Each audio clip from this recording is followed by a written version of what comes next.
Live at 4, this is 13 News Now. A wet end to the day around Hampton Roads with some heavy showers on the radar. And that rain will last through part of the night. Thank you for joining us for 13 News Now at 4. I'm Janet Roach. And I'm Regina Mobley. Let's get over to our chief meteorologist, Jeff Lawson, who's tracking the wet weather. Yeah, and there's even a chance we're going to see a couple of isolated thunderstorms mixed in with some of this activity. We had a few breaks of sunshine, now a lot of clouds. You can see the raindrops hitting our Skyview camera there.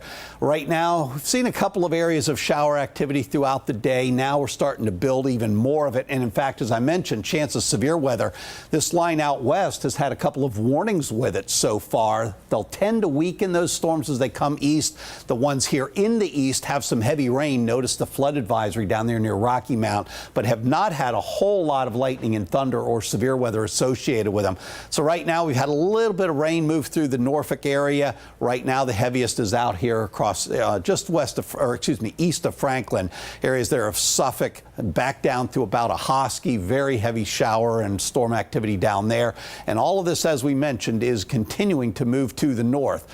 So right now, temperatures are about as warm as they've been all day. We made the lower 70s. We're still holding at 69. Look at that humidity, though, 96%. Winds out of the south at 9, and they have been gusting even higher than that. So where do we go from here? Well, more of the same. We're going to look for more of these showers. Chance of a storm. It's not going to rain everywhere all night, but we will have several of these lines that will come through. Late evening, early overnight, another one comes through, and look at some of the rain amounts. We could have a few areas with a little bit of a runoff problem, some of the underpasses, that type of thing, and then things gradually clear out as we get into tomorrow and temperatures plummet. We'll talk more about that. And a chance for a little bit of a snowstorm maybe sometime middle of next week. That's all coming up. All right, thanks, Jeff. With the rain tonight, it's important that you stay safe on the roads. Well, the best way, of course, is to stay home, but if that's not an option, you should watch out for windy conditions. Slow down and don't use cruise control. Use your headlights and hazard lights. Brake slowly so you don't hydroplane. And finally, turn around if there's too much water so you can see the road. Developing now, work is underway at the high-rise bridge. VDOT broke ground today on the 64 widening project that will take the bridge from 4 lanes to 6. The interstate will also gain lanes between 264 and 464. 13 News Now reporter Megan Shin was at the groundbreaking. She joins us live from Chesapeake. Well, you guys, this is the biggest project VDOT has had so far in their history. Now, the new bridge would go in behind us here on the south side of the current bridge, and it will be a good 100 feet above the Elizabeth River. But that's not the only thing that's part of phase 1 for this project. No, the other part of it is that they will actually expand I-64 south side to have 6 lanes instead of 4 for nearly 9 miles, you guys. Now, at the groundbreaking this morning, Governor Terry McAuliffe says this last groundbreaking of his is one of the most important ones for the local economy. It's a game changer for the region. It's important. We're spending taxpayer money wisely, we're saving taxpayers money, and we're delivering a product. Now, this project is expected to be done by the year 2021. And stay with us here for 13 News Now at 5 o'clock. We'll introduce you to one of the project managers who's going to talk about developing this road and the bridge. Reporting live in Chesapeake, I'm Megan Shin, 13 News Now.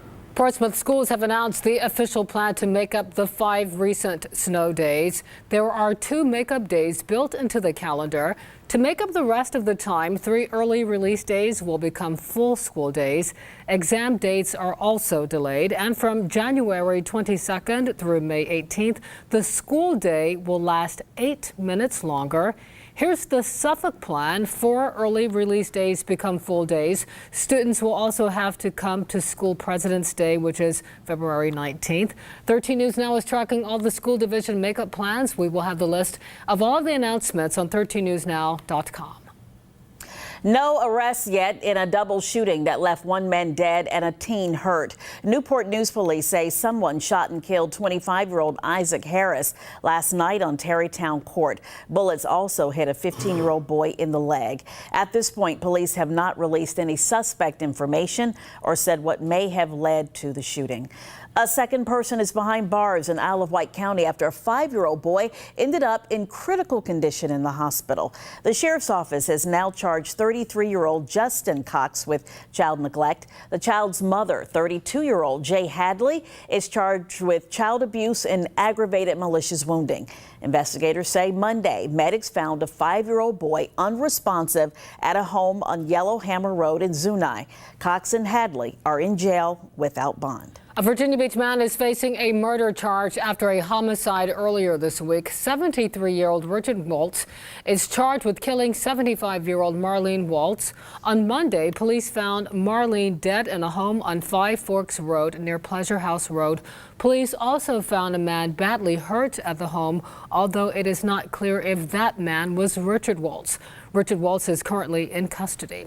More money is coming to help fight homelessness in Virginia. The governor announced $1.1 million in homeless reduction grants for 13 different projects. 4 of those are in the Hampton Roads area. Each local charity is getting $100,000. All of the groups either focus on rapid rehousing for people who suddenly become homeless or services and supportive housing facilities. Tonight, we're getting a first look at the extensive damage at an historic Portsmouth church that went up in flames last week. Here's a close-up of the view of the steeple that caught fire. We just showed you that moments ago at Monumental United Methodist. Investigators say a propane torch ignited wood on fire, and we've learned restoration work was happening at the time. The church congregation has to temporarily move out since the sanctuary was damaged. We caught up with Pastor Megan Sochet, who was out of town when the fire happened. Seeing the building for the first time, being inside and seeing the damage that was caused by the water that was used to fight the fire, it's somewhat overwhelming and emotional. And coming up on 13 News Now at 5, our Stephen Graves shows you pictures inside the church and has more on recovery efforts. A piece of the battleship New Jersey is heading back home. Right now, crews are moving 3 gun barrels of the ship from Norfolk Naval Shipyard's St. Julian Creek Annex to a Philadelphia shipyard. 13 News Now reporter Elise Brown was there as the move got underway. This gun barrel is heading back to the battleship New Jersey. It's very emotional, more than exciting, because these are the guns that won the war. Philip Rowan is with the museum in the state of New Jersey where the ship is on display. Here at Norfolk Naval Shipyard, there are in total 3 remaining gun barrels from the battleship, each one 66 feet long, weighing more than 237,000 pounds. They were the ones who were involved in Iwo Jima and Okinawa and the whole campaign in the Pacific in World War II, and then also in Korea. The shells would fly 25 miles with about a 200-foot accuracy. The Navy donated the barrels. Gary Mahan's foundation, which preserves all sorts of items, helped raise money to move them. They've been laying in this field for over 50 years, and we're picking them up, putting them on heavy trailers, transporting them about 2,000 feet. Once there, crews will load them onto a train.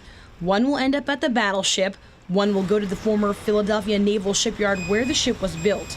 The other will head to the Mahan Foundation, which is in the state of New Jersey. It's not an easy move, but one that's worth it. Our mission through our foundation is to try to preserve history so the future generations can enjoy. So it's very important to save history. Elise Brown, 13 News Now.